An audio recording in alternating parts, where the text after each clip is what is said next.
Hi guys, चलिए start करते हैं अपन p block noble gas group 18। हम इसमें डिस्कस करेंगे कि ग्रुप 18 में टोटल कंपाउंड्स, टोटल जो एलिमेंट्स हैं वो 7 है। Helium, neon, argon, krypton, xenon, radon and oxidation.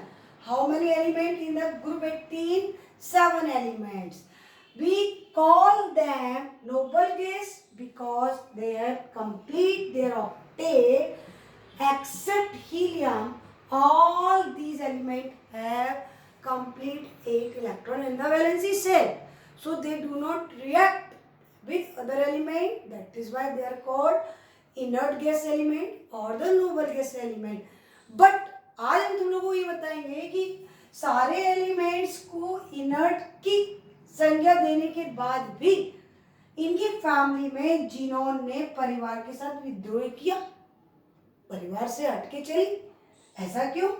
क्योंकि जब कहा गया कि कोई कंपाउंड नहीं बनाता, फिर भी जीनोन ने चुपके चुपके चोरी चोरी से कंपाउंड्स बनाए। We discuss nowadays. Today we discuss the compound of xenon. तो हम जानना चाहेंगे कि जब पूरा परिवार, पूरी फैमिली नोबल थी, इनर्ट थी, किसी से रिएक्ट नहीं करनी थी, but why xenon form compound although being inert in nature? This is the question. NCERT impacts question. Xenon is noble gas though it form compounds. Why? तो आज हमारा जो टॉपिक है उसका नाम है कंपाउंड्स ऑफ xenon। तो इतना तो अपने को समझ में आ रहा होगा कि जब हम ऊपर से नीचे जाते हैं तो साइज बढ़ती जाती है, और जैसे जैसे साइज बढ़ती है ionisation energy means the tendency to lose the electron. एक आउटर शेल में से इलेक्ट्रॉन को जो लूज करने की टेंडेंसी है वो डिक्रीज होती है।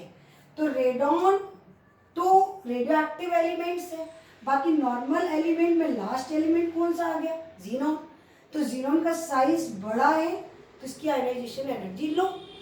ये बात किसने सबसे पहले ऑब्जर्व की थी और कंपाउंड्स ऑफ जीनोन या कंपाउंड ऑफ नोबल गैस बनाने की हिमाकत की थी? वो साइंटिस्ट का नाम था नील Bartlett.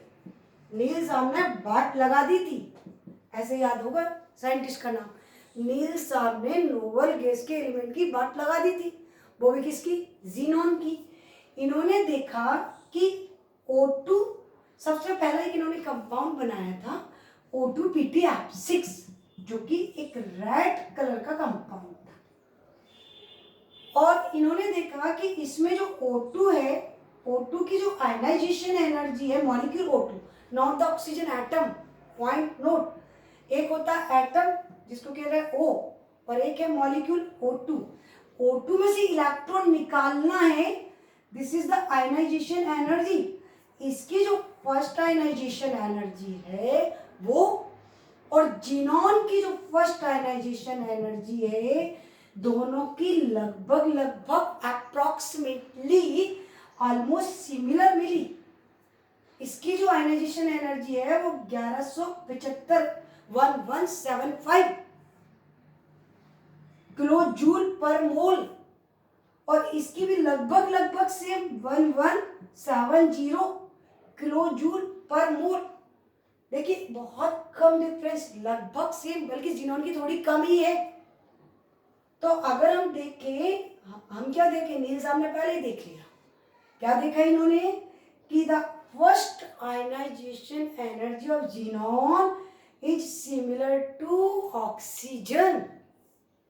So like oxygen from compound with PtF6, similar to that he react between Hc xenon and PtF6. He tried to react.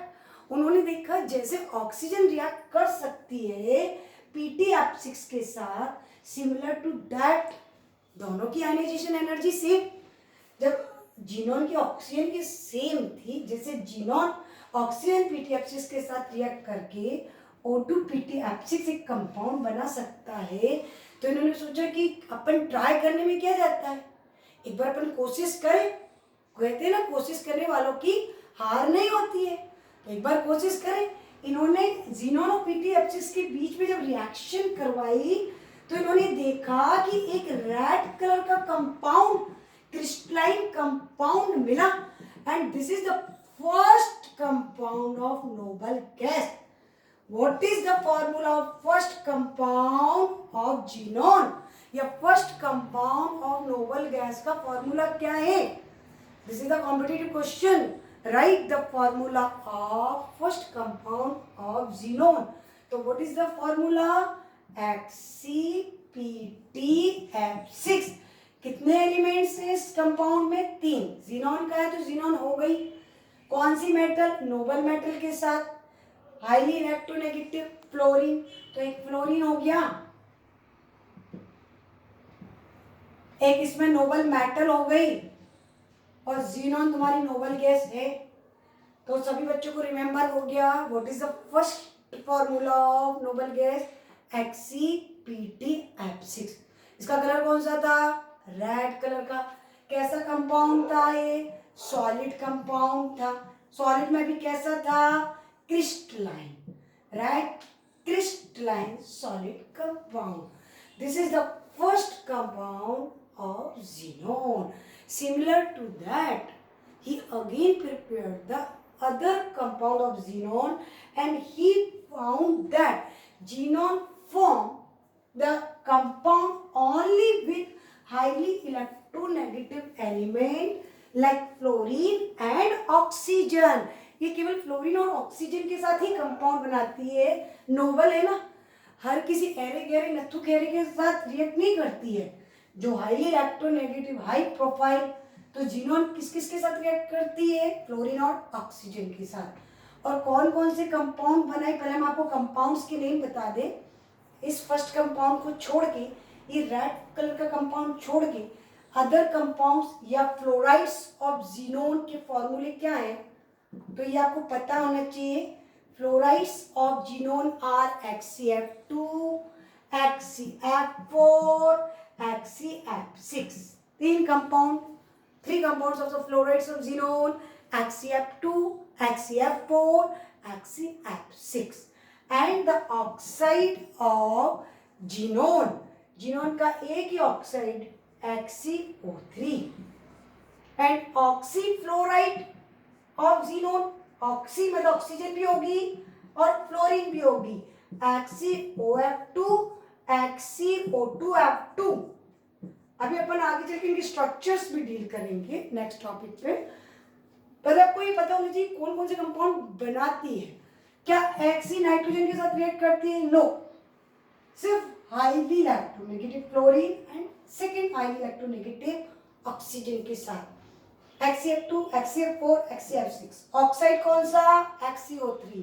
ऑक्सीफ्लोराइड HCOF2, HCO2F2 and HCOF4। These are the oxyfluoride। इसके अलावा xenon कोई सी भी type के compound नहीं बनाती है, किसी भी रिएक्ट के साथ कंपाउंड नहीं तैयार करती है। तो आगे हम चलते हैं कि हाउ दे आर प्रिपेयर्ड। ये कंपाउंड फ्लोराइड बने कैसे? Preparation of fluorides of xenon। आप लोग नोट डाउन करिए, हेडिंग डालिए, preparation of fluorides of xenon। देखिए, xenon के 3 fluoride, HCF2, HCF4 and HCF6। तो ये बनते कैसे? Direct combination of Hc and F2 की रिएक्शन से। अब चूंकि हमको पता है कि सिर्फ इनमें 2 एलिमेंट ही चाहिए, xenon और फ्लोरीन, तो ये HCF2, HCF4 एंड HCF6 ये किस बेसिस पे बनेगी? ये डिपेंड करेंगे amount of fluorine and xenon की रेशियो पे। इनका रेशियो कितना कितना, जैसे जैसे फ्लोरीन का एक्सेस करते जाएंगे, फ्लोरीन का परसेंटेज बढ़ाते जाएंगे, आपको टेट्राफ्लोराइड, हेक्साफ्लोराइड मिलता जाएगा। इसके अलावा टेम्परेचर वेरिएशन भी हमको ध्यान रखना है। देखिए, अगर हम इस समय अगर मैं HCF2 चाहिए तो 2:1, मतलब जिनोन ज़्यादा लेना है आपको और फ्लोरीन कम लेना है, और टेम्परेचर कितना रखना है 675 केल्विन। टेम्परेचर को नोट करना है ना। इसके बाद अगर हमने इसका रेशियो 1:5 दे दिया और टेम्परेचर इंक्रीज कर दिया 875 कर दिया, तो हमको क्या मिल जाएगा HCF4 जिनोन टेट्राफ्लोराइड। वही रेशियो 1:20 कर दिया, फ्लोरीन को हमने 20 रिस्पेक्ट में लिया, और टेम्परेचर जरूर, जब हमने फ्लोरीन एक्सेस में ले लिया तो हमें टेम्परेचर बहुत ज्यादा देने की जरूरत नहीं है, 573 kelvin. This is the preparation of difluoride, tetrafluoride and xenon hexafluoride. Clear that? सभी बच्चों ने नोट कर लिया है? अगर कोई इससे रिलेटेड कोई डाउट हो तो पूछ सकते हैं। They are prepared by the direct combination. Now we discuss the structure, the most important question in the board exam. What is the shape, what is the structure of HCF2, HCF4 and HCF6? तो अगर आप लोगों ने लिख लिया है तो हम नेक्स्ट हेडिंग डालेंगे शेप ऑफ फ्लोराइड्स।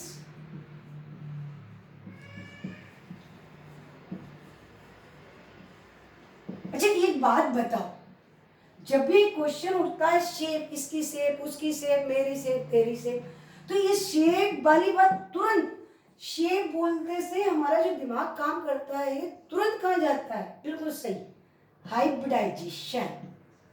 क्या बोले?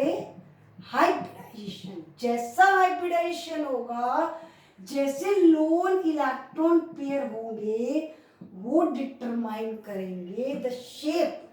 हाँ, आप ये बात भी सही कह रहे हैं, VSEPR डिटरमाइन कर देती है शेप। VSEPR थ्योरी और हाइब्रिडाइजेशन एक दूसरे से रिलेटेड ही है। तो जैसे शेप वाली बात है तुरंत आपको क्या क्लिक करना है? हाइब्रिडाइजेशन या VSEPR थ्योरी। जैसे हमने कहा what is the shape of HCF2, तो आप सोच में पड़ गए। The shape of HCF2 find करना। अब हम सोच में पड़ गए कि यार HCF2 की शेप क्या होगी, तुरंत अपना दिमाग किस तरफ ले जाओ? हाइब्रिडाइजेशन। हाइब्रिडाइजेशन कैसे पता चलता है? Central atom. इसका सेंट्रल एटम कौन है? ज़ीनॉन। ज़ीनॉन किस ग्रुप को बिलोंग करता है? ग्रुप 18। तो how many electron in the xenon? 8 electron, क्योंकि ग्रुप 18 इसलिए टोटल इलेक्ट्रॉन्स कितने? 8। अच्छा, बॉन्ड बनाने में कितने पार्टिसिपेट कर रहे हैं? 2 फ्लोरीन के साथ, तो 2 बॉन्ड पेयर हो गए। अब रिमेनिंग जितने पेयर बचे उनको काउंट कर लें, 1 2 3, 3 lone pair and 2 bond pair, 3 और 2 5। 5 का मतलब तुरंत सोचो ऐसा हाइब्रिडाइजेशन जिसकी टोटलिंग 5 हो रही हो, sp3d, 3 4 और 1 5। तो what is the hybridization of HCF2? sp3d। और जब sp3d है तो ज्योमेट्री कैसी होनी चाहिए थी? Trigonal bipyramidal. Trigonal bipyramidal. But lone pair की रिपल्शन, 3 लोन पेयर है और लोन पेयर में क्या होता है? रिपल्शन। और लोन पेयर की रिपल्शन के कारण इसकी जो शेप रह जाती है वो कैसी रह जाती है? लीनियर। तो अगर हम शेप की बात करें तो शेप कैसे हो जाएगी? लीनियर। और लीनियर में बॉन्ड एंगल कितना? 180 डिग्री। और हम आपको एक ट्रिक दे रहे हैं जो आपको कॉम्पिटिटिव ट्रिक है। If lone pair is greater than bond pair then always the shape will be linear. अगर लोन पेयर की संख्या बॉन्ड पेयर से ज्यादा है तो शेप कैसी होगी? Linear, always linear. Is that clear? Linear shape कब आती है? ये फिक्स है, अगर लोन पेयर बॉन्ड पेयर से ज्यादा है तो शेप ऑलवेज लीनियर। तो आप ऐसे भी काउंट कर लेते हैं, HCF2 में Hc के टोटल इलेक्ट्रॉन कितने? 8। 8 में से कितने बॉन्ड बना लिया? 2 ने, बचे 6। 6 मतलब 2 2 2 करेंगे, 3 जोड़े, 3 जोड़े और 2 बॉन्ड पेयर, 3 और 2 5, तो sp3d। अच्छा चलिए, तो अब आप नेक्स्ट आप ट्राई कर रहे हो HCF4। में कौन सा हाइब्रिडाइजेशन होगा? सोच लिया आपने? यस, जीनोन है तो कितने इलेक्ट्रॉन? 8, जिसमें से कितने बॉन्ड बना रहे? 4, तो 8 में से हमने 4 तो बॉन्ड कर दिए, बॉन्ड पेयर। आप कितने इलेक्ट्रॉन बचे? 4। 4 का मतलब जोड़े बनाएंगे तो 2 जोड़े बने, तो 2 लोन पेयर और 4 बॉन्ड पेयर। बिल्कुल सही जवाब। 4 और 2 6, 6 मतलब sp3d2 और sp3d2 मतलब शेप कैसी? ज्योमेट्री कैसी? ऑक्टाहेड्रल। बट आपने देखा 2 लोन पेयर हैं और ये 2 लोन पेयर रिपेल करेंगे तो जो शेप बनेगी वो बनेगी स्क्वायर प्लेनर। ये आपके सामने ड्रॉ कर रहे हैं स्ट्रक्चर, आप लोग देखिएगा। ये XCF2 की स्ट्रक्चर थी, ये ड्रॉ कर रहे हैं स्क्वायर प्लेनर। XCFO 4 फ्लोरीन है, सेंटर में Xc है, चारों स्क्वायर के कॉर्नर्स पर फ्लोरीन बैठे हैं। होनी थी octahedral, but due to presence of lone pair the shape become square planar. Is that clear? The next XCF6। अब तो आप लोगों ने सोच लिया होगा कि जीनॉन तो 8 इलेक्ट्रॉन, कितना ने बॉन्ड बना लिया? 6, तो 8 में से 6 तो हो गए बॉन्ड पेयर, बचे कितने इलेक्ट्रॉन? 2 मतलब 1 पेयर। 2 लोगों से मिलकर एक पेयर बनता है, तो सभी जानते हैं ना। तो 6 और 1 7, तो hybridization sp3d3 and the shape becomes distorted octahedral. 6 fluorine octahedral shape में तो हो गए, पर चूंकि इसके पास एक लोन पेयर है और ये लोन पेयर धक्का देगा, रिपेल करेगा, तो डिस्टॉर्शन। डिस्टॉर्शन मतलब होता है बिगड़ जाना। किसका बिगड़ जाना? शेप का। कैसी शेप थी उसकी? ऑक्टाहेड्रल। तो ऑक्टाहेड्रल शेप कैसी हो गई? डिस्टॉर्टेड, डिस्टॉर्शन आ गया उसमें। The shape become distorted octahedral। और ये शेप हम आपको ऊपर बना के दिखा रहे हैं क्योंकि जगह नीचे कम हो रही है, इसलिए आप लोग XCF6 की सबसे ज्यादा पूछे जाने वाली क्वेश्चन है, इसको हम टॉप पे बना रहे हैं। देखिए, आपको ध्यान दीजिए, XCF6 कितने फ्लोरीन है? 6 फ्लोरीन किस शेप में बैठ गए? ऑक्टाहेड्रल। 6 को हेक्सागोनल मत समझिएगा, 6 वाली शेप कहलाती है ऑक्टाहेड्रल। 1 2 3 4, ये 5वां फ्लोरीन और ये 6th फ्लोरीन। 1 2 3 4 5 6। अब ये तो मजे से अपनी शेप में बैठ गए। अब लोन पेयर बोला मैं कहाँ जाऊँ भाई, मुझे भी एडजस्ट करो। तो जब लोन पेयर को एडजस्ट किया गया तो उसने क्या किया? यहाँ से इस बॉन्ड को रिपेल किया, यहाँ से इसको रिपेल किया, और जब रिपल्शन होगा तो ये शेप डिस्टॉर्टेड हो जाएगी। So this structure is called distorted octahedral. Clear the shape? सभी बच्चों को सारी शेप्स क्लियर हैं? What is the shape of XCF2? Linear. Again revision. What is the shape of XCF4? 4 है तो बोलेगा स्क्वायर प्लेनर, 2 तो लीनियर, 4 तो स्क्वायर, और 6 को हेक्सा नहीं बोलते, क्या बोलेंगे? ऑक्टा। पर ऑक्टा में भी क्या लग जाएगा? Distorted octahedral. Any doubt? Any questions? Clear? Okay.